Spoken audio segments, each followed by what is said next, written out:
Heading to book club.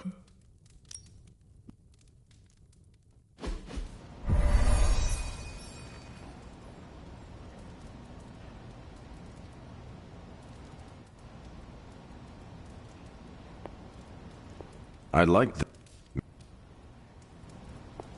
I should not be... Oops, you're bad.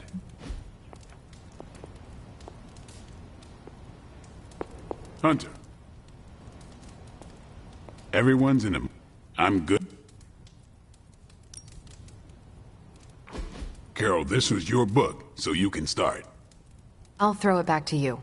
What did you think of the book? I had a rough time with it. You didn't like it? Didn't say that. At first I spent more time referencing the glossary than reading the book. Sounds familiar. What changed? I noticed a kind of rhythm to the words.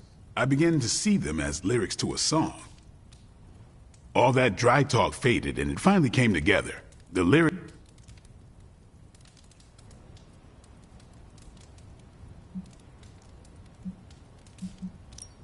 Exactly.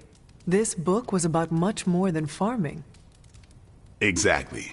The rhythm to it helped paint a bigger picture. Once I caught on, I kept reading and didn't rely on the glossary.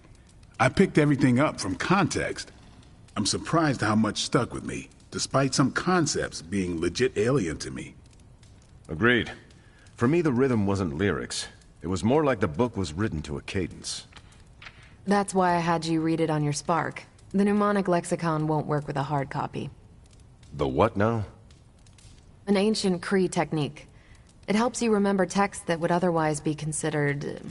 There's no Cree word for stuffy, but essentially that.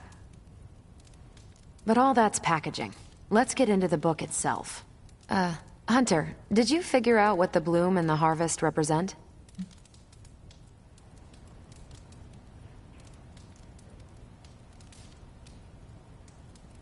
The bloom represents the range of a fortress. The harvest happens when enemies enter that range. That's one vital part.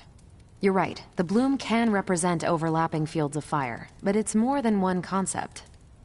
At the time of the book's writing, the Kree cared most about integrating captured territory while still expanding their empire.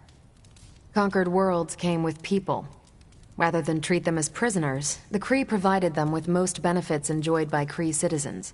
This period is known as the cultivation.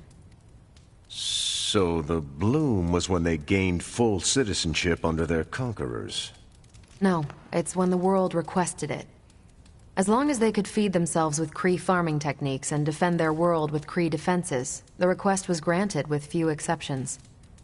So what's the harvest? As part of the service required by the Empire, many of these new citizens began the cultivation of freshly conquered worlds. So they were living examples. Show the newly conquered what they could achieve if they went along with the Empire. That's also how vampires work. Carol, I think I pieced together the Kree strategy. Do tell. It's all tied to agriculture. Every soldier knows you can't fight if you can't eat, but they applied this to their expansion. Till the field, sow the seed, pull the weed, reap the crop.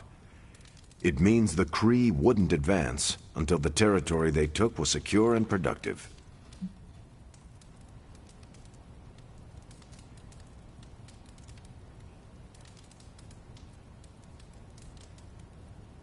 If your enemy knows...